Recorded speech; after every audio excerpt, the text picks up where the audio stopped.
Why bigger is not better in wholesaling real estate. Guys, it's Rick Ginn here with Flip with Rick.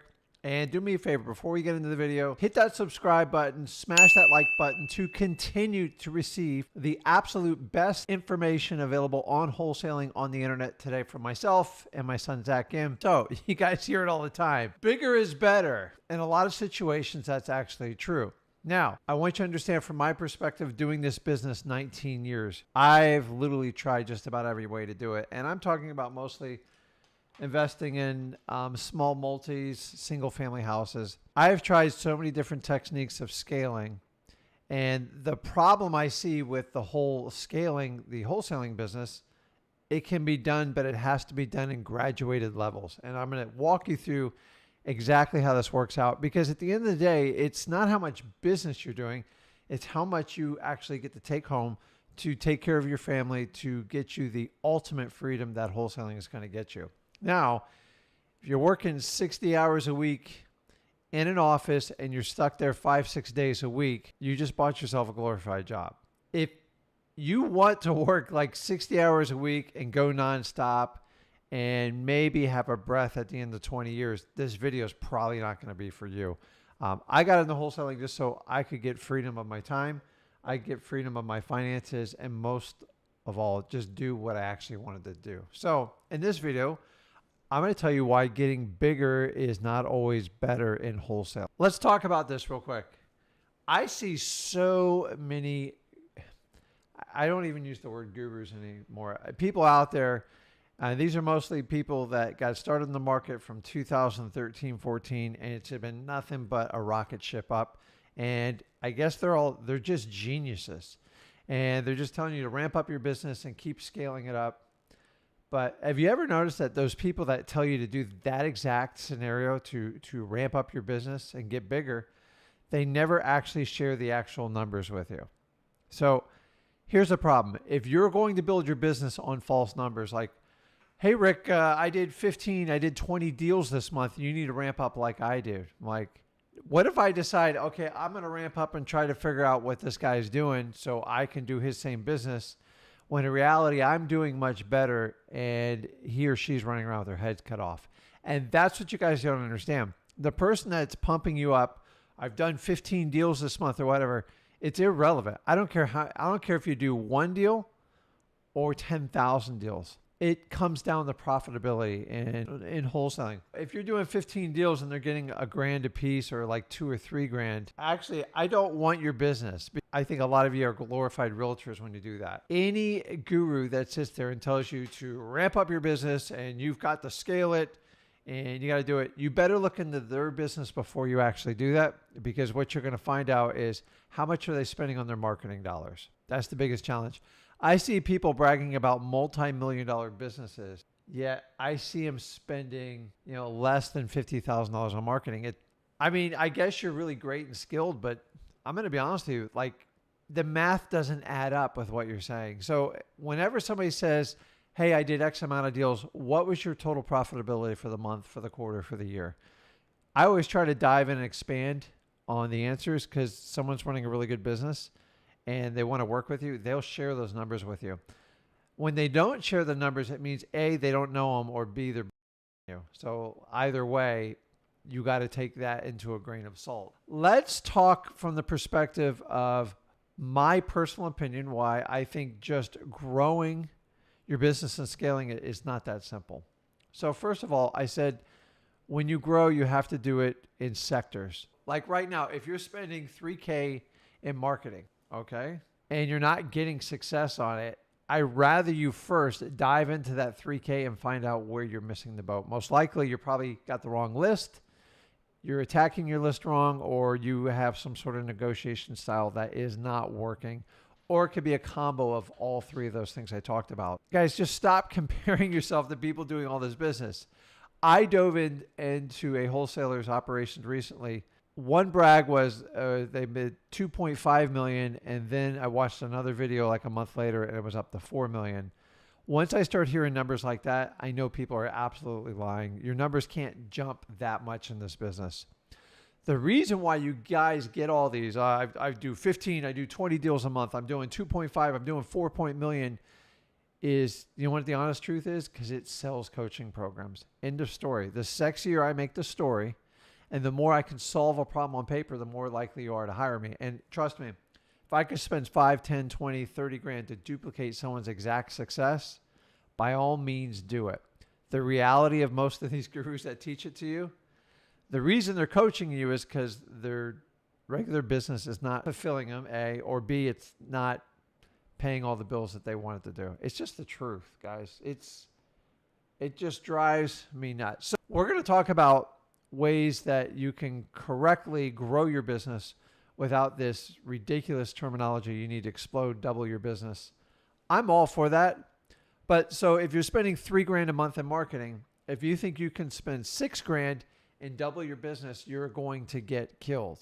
It does not work that way. So first and foremost, you have to set up a system to be able to handle the leads when they come in. And you need to be proficient at it. If you don't know how to do this yourself, or you're just getting ready to train someone, you have to learn this task you yourself first before you can outsource it. So you got to get really good with talking to people. How do you do that? The more people you talk to, the better you'll do. The first thing I say everybody wants to do is they want to outsource and get an acquisitions person. It's probably the last thing you want to do.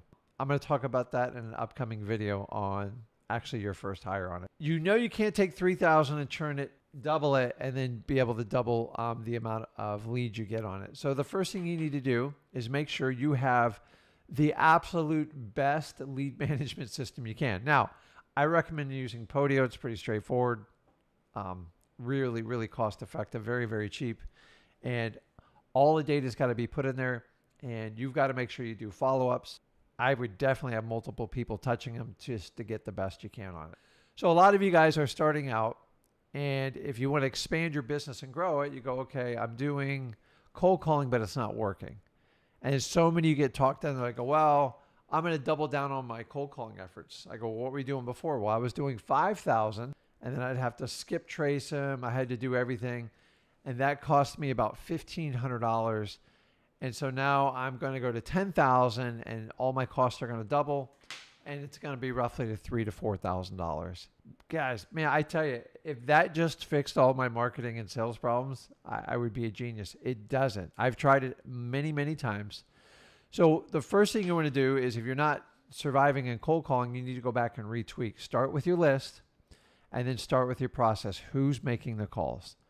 And 9 times out of 10, you have people making calls that don't have a proven background. If you're really good at sales and you know how to talk to people, you need to go burn the fire yourself first and then teach others how to do it. That's how we did it. That's how my son Zach did it. And that's the way you want to do it. I would never teach people cold calling personally because it's not my forte. I don't like it. I find it obtrusive. But I hired someone who completely and 100% understands it. Stop just throwing your money at the problem. Like the classic case, you go from 5,000 to 10,000 leads in cold calling. Remember, you just doubled your skip trace budget, and you have to pay somebody hourly to sort through these leads. I know what you guys are saying. Oh, it's $5, $6. It's not. It's anywhere from $10 to $15. 12 is a good medium average, and you got to keep them active. It's the amount of hours to do it, the cost in doing it. And so if you guys just keep doubling down on your marketing costs, thinking you're going to dig your way out of it, that's not the best scenario. Then the next thing we do is we go, okay, well, I'm going to go ahead and start a direct mail campaign or an SMS campaign. You know what? You better make sure you have the time on your hands to do it, because you can't spend money and you can't manage it. A lot of us think we can just spend our way into getting more leads. And what you actually do is you create much more work. You create a lot more stress on the business. And especially if you don't know what you're doing, and say, God forbid, you add pay-per-click, you do radio advertising. Somebody has to run point on each one of these marketing mediums, or you're going to get killed.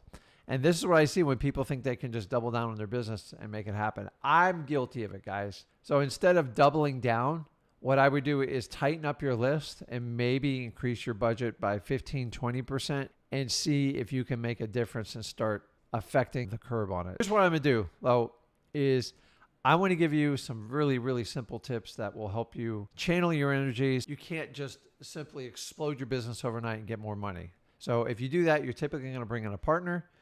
You got a bunch of legal agreements. And then the question I've always asked you, are you doubling your business, tripling or quadrupling it, or are you cutting your business in half? And that's what happens when you have to bring in more business. And ask yourself, how many hours do you actually want to work? And remember, those of you guys that want to get like this big staff and do it, you got to get an office, you got to pay overhead, and guess what? You have to have what we call babysitters in the office. These are people that are going to crack the whip every day, most likely like a general sales manager or just a sales manager, and their job is to drive income. Guys, you get that person, that's a 6-figure a year salary type of person that you are not going to get an average person to do it. So you got to make sure you have the business to do it. I don't want you to do that. So let's walk through some basic tips that you can actually grow your business, but understanding you can't just scale your marketing in wholesaling. So number one, if you got an office, get rid of it as soon as possible. You heard that right here. If you have an office, get rid of it. Unless you have like a work home situation, the office will not help anything out. So the office is going to confine you to a space where you have to pay a couple $1,000s minimum, if not up to $4,000 to have employees in there. Once you have employees, you have to have payroll. You have to have supervision. You have to have people running the KPIs. This is where so many of you guys get locked up in this. And I'm just telling you, virtual businesses rule in wholesaling. I've tried it every way, guys. I've thrown away millions of dollars in leases. Don't do it. It does not help your business. It actually creates an incredible amount of stress because you got to like keep it busy. Remember, it's not the amount of hours you log in a day, it's the amount of work you actually get done. So working virtually makes sense. You can check in with people multiple times a day, and you don't have to sit there and like have a lunch and all these other things that really slow productivity down in offices. And make sure who's ever on your team, for the most part, is paid off your bottom line, especially any of your key employees in regards to acquisitions and any of the transactions. I kind of beat this to death, but I know it. But just why bigger is not better is because you have to split it with multiple people.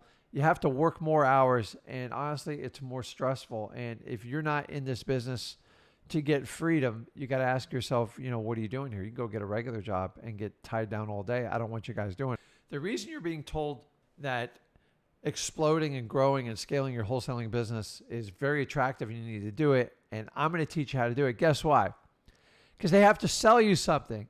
Because if they can't sell you the dream, what are they going to do? Trust me, if somebody's flipping 15, 20 houses a month and they're doing it correctly and they're getting good returns on their profit, I can tell you this, you don't need these coaching programs. It doesn't make sense. The reality is that's not the norm of the business, but they're going to sell you the sexiness. And guess what? You're going to buy it because you think they're going to have a magic answer for you. And guess what? They don't. I'm telling you right now, you can pay whatever amount of money you do is by growing your business exponentially. If you think you can get an office and get all these things, you are going to have a 2-year learning curve. It's going to be so painful. Yes. Can you do it? Yes. The question is, are you going to net more money and are you going to have more time for your family at the end of the day? And that's what you have to ask yourself. I've tried it. And to me, the answer has always been clear. I've netted more profit with less amount of effort, less headache, running a small, lean machine.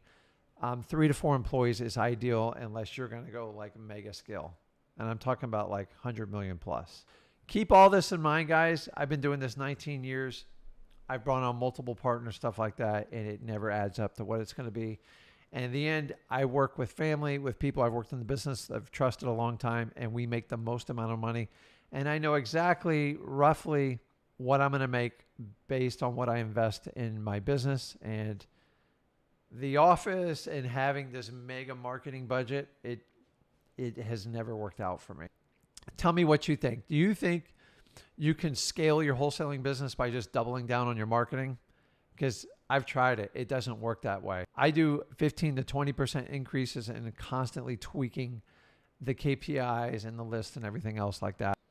At the end of the day, it's what you take home and how much freedom you have to do whatever you want in your life. And I'm not knocking if you want to like grow and scale your business, but keep in mind, you guys are being shoved down your mouth because they have this secret they're going to sell you and show you how to do it. And if the secret's so good, why don't they just show you everything? Payroll. Show me how much money you're spending in marketing. Like, end of story. How much money do you spend in marketing? Because you just said you made $2.5 million. you should find out what they spend on marketing. A normal business is going to spend probably 10 to 15% minimum on marketing, and just kind of start asking them their numbers when they do it. I know what I need to spend. Now, I'm really good at it, but people who make claims are going to throw out all these numbers and they don't want to share what their expenses are, is just selling you a course. They're selling you a dream, and the odds are if it was so sexy and so good, they wouldn't be sharing it with you. It's just the truth. The whole scaling, the wholesaling business is pretty much been propagated by the whole coaching guru business, because they have a secret in their business. And it's easier for them to tell you that they're flipping 15 deals as opposed to, I made $180,000 in profit this month. Which sounds better to you? I know it sounds better. 15 doesn't mean anything to me. Dig around, find out. And guys, if you want true financial freedom through wholesaling real estate, just follow us right here. Wholesaling Houses for Real. Hit that subscribe button, smash that like button. This is Rick Ginn, and I'll see you in the next video. Thanks, guys.